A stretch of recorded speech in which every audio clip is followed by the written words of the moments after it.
Hello everyone, welcome back to my channel. कैसे हो आप सभी लोग? आई होप कि आप सब बहुत ही अच्छे होंगे। आज भी मैं आपके लिए लेकर आई हूँ बहुत ही useful kitchen tips and hacks, जिससे आपके घर और किचन की सारी मुश्किल काम होंगे बहुत ही आसान। तो चलिए आज का वीडियो शुरू करते हैं।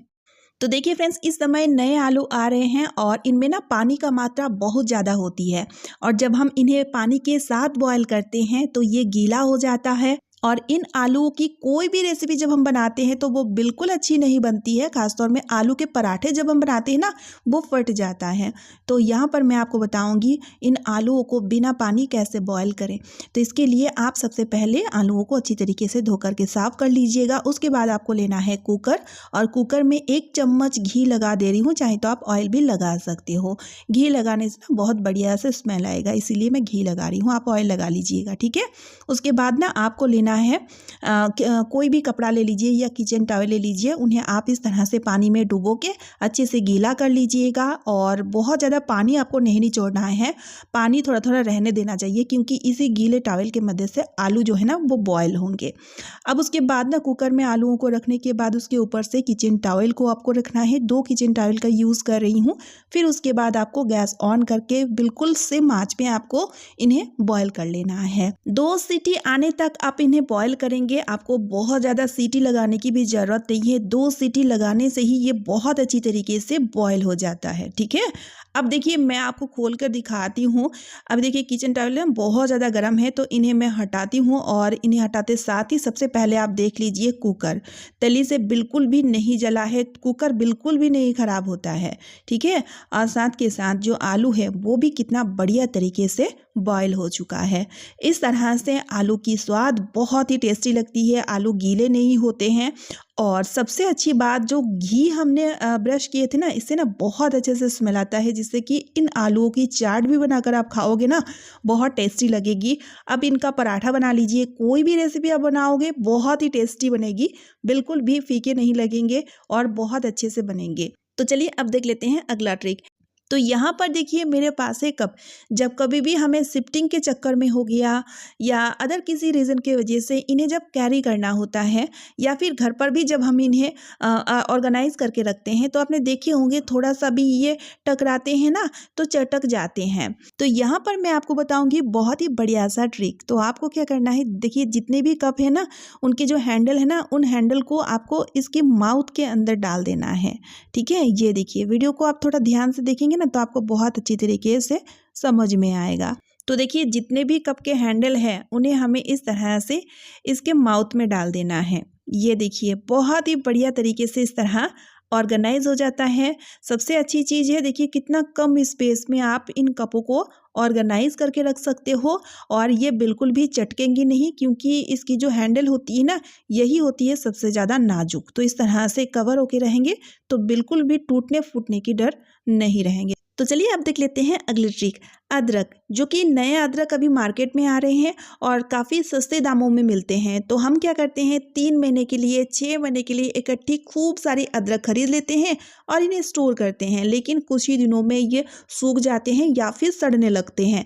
तो यहाँ पर आप क्या कीजिए, इन्हें स्टोर करने के लिए ना पानी का यूज़ किया कीजिए। यानी कि पानी में आपको इन्हें डुबोए रखना है। इस तरह से ज़्यादा क्वांटिटी में अदरक है तो आप ज़्यादा बड़ा कंटेनर ले लीजिएगा, और इस तरह से पानी में डुबो के जब अदरक को आप स्टोर करके रखोगे ना, तो 6 महीना तक ये अदरक बिल्कुल भी सूखेंगे नहीं, सड़ेंगे नहीं। लेकिन हाँ, इन्हें आपको फ्रीज में ही स्टोर करके रखना है। उम्मीद करती हूँ ये ट्रिक आपका बहुत ही काम आएगा। तो चलिए अब देख लेते हैं अगली ट्रिक। यहाँ पर हमने लिए हैं मोजा, जो कि इस तरह का पुराना मोजा लीजिएगा जिसका यूज़ आप नहीं लेते हो। तो देखिए इसका इलास्टिक ना ढीला हो चुका है, तो इस मोजा का यूज़ लूँगी बहुत ही बढ़िया तरीके से। तो यहाँ पर हमें क्या करना है, सबसे पहले इन्हें गीला कर लेना है।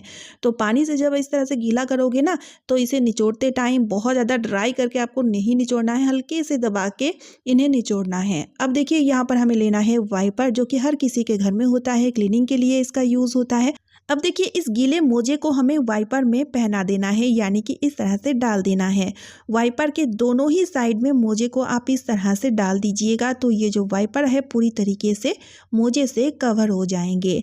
तो देखिए इस तरह बहुत ही बढ़िया सा एक टूल बन के तैयार हो चुका है, जिसका यूज़ लेंगे हम घर में पोछा लगाते टाइम। अब देखिए इसकी मदद से आप खड़े खड़े पोछा लगा सकते हो, क्योंकि कई लोगों को घुटनों में दर्द या फिर कमर दर्द की वजह से खड़े खड़े पोछा लगाने में दिक्कत होती है, तो उनके लिए बहुत ईजी रहेगा। या फिर सर्दियों के टाइम ठंड पानी में पोछा लगाने में हमें बहुत दिक्कत होती है, तो भी आप इस तरह से देखिए पोछा लगा पाओगे बहुत ही बढ़िया तरीके से। और सबसे अच्छी चीज़ है, जैसे कि बेड के नीचे वाली जगह, सोफे की नीचे वाली जगह, फ्रिज के नीचे वाली जगह, इन जगहों पर जहाँ पर हमारे हाथ ही नहीं पहुँचता है क्लीनिंग के टाइम, तो इन जगहों की सफाई आप बहुत ही बढ़िया तरीके से कर सकोगे। डेली की डेली सफाई हो जाएगी, क्योंकि देखिए फ्रेंड्स इन जगहों की सफाई नहीं हो पाती है और काफ़ी सारी धूल मिट्टी जम जाती है। लेकिन अब से देखिए आपका काम कितना ज़्यादा आसान हो जाएगा। तो चलिए अब देख लेते हैं अगली ट्रिक। तो यहाँ पर लेना है हमें धागा। तो यहाँ पर देखिए मेरे पास पतला धागा है, तो इन्हें मैं 2-3 बार फोल्ड करके मोटा कर लूँगी। अगर आपके पास मोटा धागा है तो बहुत बढ़िया रहेगा। तो इस तरह से इन्हें 2-3 बार फोल्ड करने के बाद ना देखिए ये कुछ इस तरह से मोटा हो चुका है। अब हमें लेना है सुई। सुई भी आप बड़ा साइज का लीजिएगा और सुई में आपको धागा को डाल देना है। फिर उसके बाद आपको लेना है बर्तन धोने वाला स्क्रबर, और इस स्क्रबर में आपको धागे को इस तरह से डाल देना है। और डालने के बाद ना इस तरह से देखिए आपको ना नॉट लगा देना है। 2 नॉट लगा दीजिएगा, तो बहुत ही बढ़िया तरीके से अब आप इस स्क्रबर को हैंग कर सकोगे कहीं पर भी।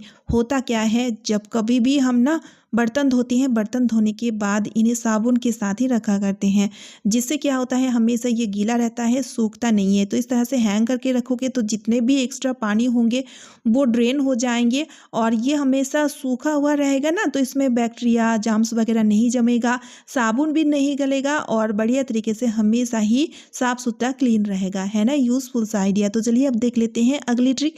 यहाँ पर हमें लेना है बेकिंग सोडा। तो यहाँ पर देखिए बेकिंग सोडा जो कि बहुत बढ़िया सा क्लीनिंग का काम करता है, ये एक बहुत बढ़िया सा क्लीनिंग एजेंट होता है, खासतौर में किसी भी तरीके की दाग धब्बे को बहुत अच्छे से क्लीन करता है। उसके बाद हाफ चम्मच वॉशिंग पाउडर लीजिएगा। जिस वॉशिंग पाउडर का यूज़ लेकर के आप कपड़े धोते हो आप उन्हें ले लीजिएगा। हाफ चम्मच थोड़ा सा नींबू आपको ऐड कर देना। नींबू आप उतना डालिएगा ताकि यह मिश्रण अच्छे से तैयार हो जाए। बहुत ज़्यादा गीला इस मिश्रण को आपको नहीं बनाना है, ठीक है।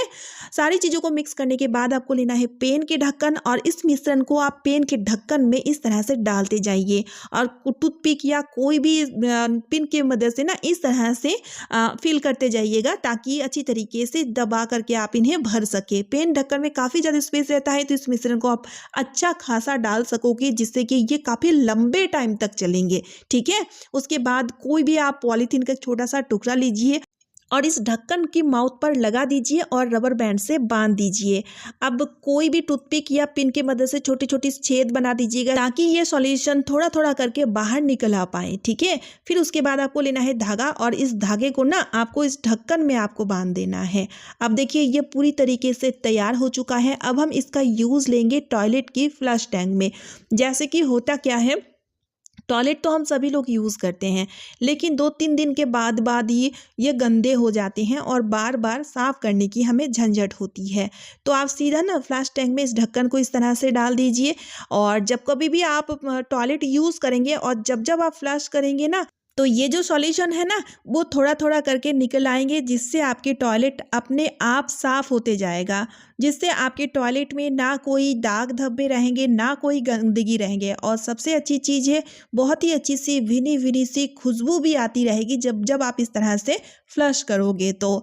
और एक पेन ढक्कन में जैसे कि काफ़ी सारी सॉल्यूशन भरा हुआ रहता है, तो आराम से 1 महीना चल जाएगा। है ना, देखिए कितना यूज़फुल सा आइडिया। तो चलिए आज का वीडियो मैं यहीं पे एंड करती हूँ। अगर आपको वीडियो यूज़फुल लगे तो वीडियो को ज़्यादा से ज़्यादा शेयर कर दीजिएगा, साथ ही साथ चैनल को सब्सक्राइब और वीडियो को एक लाइक ज़रूर कीजिएगा। तो चलिए फिर मिलती हूँ नेक्स्ट वीडियो में।